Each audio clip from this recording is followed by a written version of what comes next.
शाम गिरने लगी थी। दिसंबर का महीना था और हल्की बौछारें भी पड़ रही थीं। सड़क पर दूर दूर तक कोई नजर नहीं आ रहा था और मीना उस सुनसान सड़क पर बहुत सावधानी से गाड़ी चला रही थी। सड़क पर धुंध की वजह से ज्यादा दूर तक देखना भी संभव नहीं हो पा रहा था। बाईं ओर के मोड़ को पार करके वह सीधी सड़क पर पहुंच गई थी। अभी भी यहां से उसका ठिकाना लगभग 40 किलोमीटर दूर था। एयर कंडीशनड गाड़ी में हीटर चल रहा था, सो बाहर की ठंड का थोड़ा भी एहसास अंदर नहीं हो रहा था। मीना सड़क पर नजर दौड़ाते चल रही थी। अचानक उसे लगा कि थोड़ी दूर पर एक घने पीपल के नीचे कोई खड़ा है। वह चैंकी की इस सुनसान जगह पर ऐसे मौसम में कौन हो सकता है। खैर, गाड़ी पेड़ के नजदीक पहुंची तो उसने देखा एक संक्षिप्त सी अधेड़ उम्र की औरत, जिसने सलीके से एक सामान्य सी सूती साड़ी पहन रखी थी और सिर पर पल्लू भी लिया था, उसे हाथ से रुकने का इशारा कर रही थी। मीना ने एक पल सोचा, फिर निश्चय किया कि एक सामान्य सी दिखने वाली औरत ही तो है, शायद किसी मुसीबत में है। वैसे भी मीना एक निडर और एडवेंचर पसंद युवती थी, जो सामान्यतः जल्द घबराने वालों में नहीं थी। उसने गाड़ी रोकी। महिला खिड़की के पास आकर झुकी तो उसने शीशे को थोड़ा नीचे किया और उससे पूछा, क्या बात है, आपने मुझे क्यों रोका?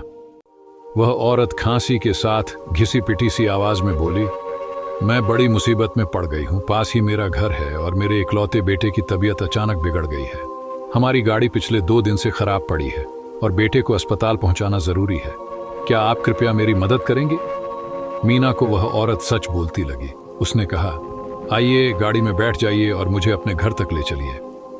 महिला पिछला दरवाजा खोलकर गाड़ी में बैठ गई। मीना ने महसूस किया कि अचानक ही गाड़ी में सड़े हुए गोश्त सी बदबू भर गई थी। मीना कुछ चौंकी, फिर सोचा शायद बाहर कोई जानवर मरकर सड़ रहा होगा। गाड़ी का दरवाजा खुलने से बदबू अंदर आ गई होगी और ब्लोअर के चलने से वह फैल गई थी। उसने गाड़ी उस औरत के बताए रास्ते पर बढ़ा दी। थोड़ी दूर पर एक पुराने बंगले जैसे मकान के आगे उसने गाड़ी रुकवाई और उसी घर घराती सी आवाज में बोली, आप ठहरिए, मैं अभी बेटे को लेकर आती हूँ। थोड़ी देर में वह अपने साथ कंबल में लिपटे एक अत्यंत जीर्ण शरीर के युवक को सहारा देकर लेकर आई, जो बिल्कुल बेजान सा लग रहा था। किसी प्रकार वह सीट पर बैठा और फिर औरत ने उसके बाजू में बैठकर दरवाजा लगा लिया। दरवाजा खुलने से बाहर की ठंडी हवाओं के कारण गाड़ी का तापमान अचानक काफी कम सा हो गया था। मीना को भी ठंड का एहसास हो रहा था। उसने गाड़ी रिवर्स की और मुख्य सड़क की ओर बढ़ी।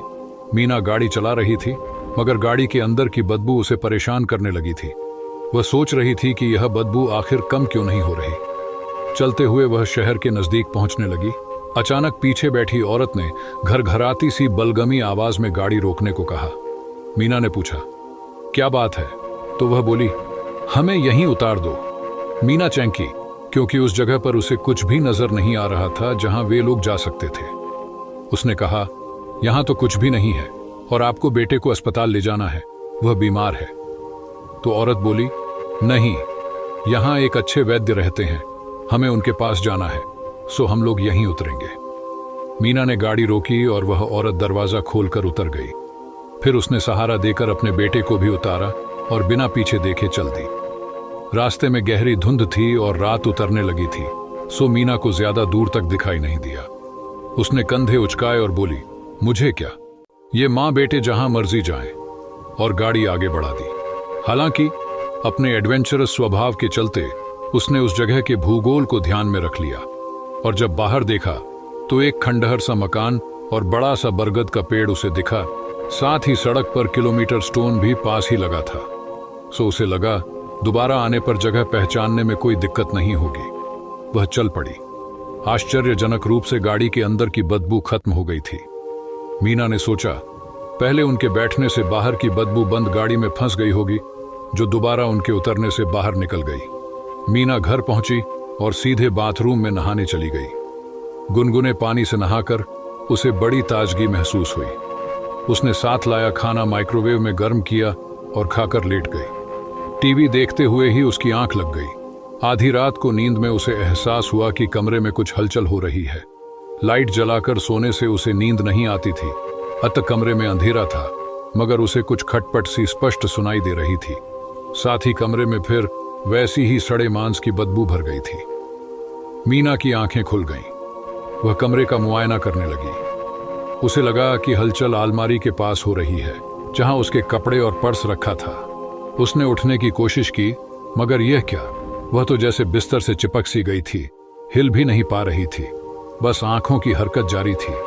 उसने लेटे लेटे देखा कि अलमारी में कोई उसके पर्स को टटोल रहा था। अचानक पर्स नीचे गिर पड़ा और सारी हलचल खत्म हो गई। मीना भी खुद को आजाद सा महसूस करने लगी। उसने उठकर लाइट जलाई। देखा उसका पर्स अलमारी से नीचे पड़ा है और उसमें रखी भगवान की तस्वीर बाहर की ओर निकली हुई है। कमरे में कोई बदबू भी नहीं थी। उसने पर्स उठाकर चेक किया, सभी कुछ ठीक था।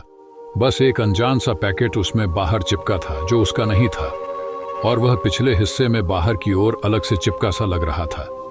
ऐसा लगता था कि किसी ने पर्स के नीचे उसे रखा था और फिर उसमें कुछ चिपचिपा पदार्थ लगा होने से वह पर्स के साथ चिपक गया था। उसने पैकेट पर्स से अलग किया, घड़ी देखी, सुबह के 4 बज चुके थे। उसने चाय बनाई और इत्मीनान से पी, फिर टीवी लगाया। बाबा रामदेव योग सिखा रहे थे। वह भी नियमित योगाभ्यास करती थी, सो उसने चेंज किया और अपने आसन करने लगी। फिर लगभग 6 बजे उसने जॉगिंग सूट पहना और निकल गई जॉगिंग करने। लौटकर सीधे नहाने चली गई।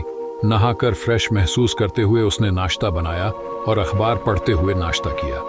सुनहरी धूप निकली थी और सर्दी भी काफी कम थी। मीना को पर्स में चिपका पैकेट याद आया। उसने सोचा, ये उन माँ बेटे का ही है। आज मौसम अच्छा देखकर उसने सोचा, ये उन्हें पहुंचा दे। उसने चेंज किया और गाड़ी निकाली। पैकेट साथ लेकर वह चल पड़ी उस ओर जहां से कल उसने उन माँ बेटे को गाड़ी में बिठाया था। रास्ता लगभग साफ और खाली था। जगह भी थोड़ी दूर थी। शहर से लगभग 25-30 किलोमीटर रही होगी। वह लगभग 1 घंटे में वहां पहुंच गई। उसने वह मोड़ पहचाना और वह सड़क भी जहां से मुड़कर उस औरत ने गाड़ी में बेटे को बिठाया था। उसने गाड़ी उस ओर मोड़ दी। मुड़कर थोड़ा चलते ही उसे एक बूढ़ा आदमी सड़कों पर आता दिखाई दिया, जिसने गाड़ी को अपनी ओर आते देख हाथ देकर रुकवाया। मीना ने गाड़ी उसके पास रोकी और खिड़की से सिर निकालकर पूछा, क्या बात है? बूढ़े ने उल्टा उससे ही पूछा, आप इधर कहाँ जा रही हैं? मीना बोली, थोड़ा आगे जो पुरानी हवेली है वहीं। बूढ़ा बुरी तरह छेंका। उसने एक बार मीना को गहरी नजर से देखा, फिर बोला, आप उस जगह को कैसे जानती हैं? मीना ने रात की सारी बातें बताईं। सुनकर बूढ़े ने गहरी सांस ली और कहा, क्या आप एक लाल रंग का पैकेट उन्हें वापस करने जा रही हैं? अब चौंकने की बारी मीना की थी। उसने हड़बड़ाकर पूछा, आपको कैसे पता? बूढ़ा एक लंबी सांस लेकर बोला, बेटी, मैं तो सब जानता हूं, क्योंकि वह पुरानी हवेली मेरी ही है। आज वहां कोई नहीं रहता, मैं भी नहीं, क्योंकि मेरी पूरी दुनिया वहां आकर उजड़ गई थी। मीना को उसकी बातें दिलचस्प लगी। उसने गाड़ी से उतरकर उससे कहा, बाबा, आइए हम उस पेड़ के नीचे बैठकर बातें करते हैं। आप मुझे पूरी कहानी बताएं। वे पास ही एक घने पेड़ के नीचे बैठ गए। मीना ठंड को ध्यान में रखकर थर्मस में चाय लेकर चली थी। उन्होंने थर्मस साथ ले लिया और वहां बैठकर चाय पीते हुए बूढ़े से कहानी सुनने लगी। बूढ़े ने शुरू किया, आगे की कहानी सुनने के लिए चैनल को सब्सक्राइब करना ना भूलें। दोस्तों, आपको क्या लगता है क्या होगा उस लाल पैकेट मने? हमें कमेंट में बताएं। मिलते हैं कल कहानी के अगले भाग के साथ। तब तक के लिए अलविदा दोस्तों।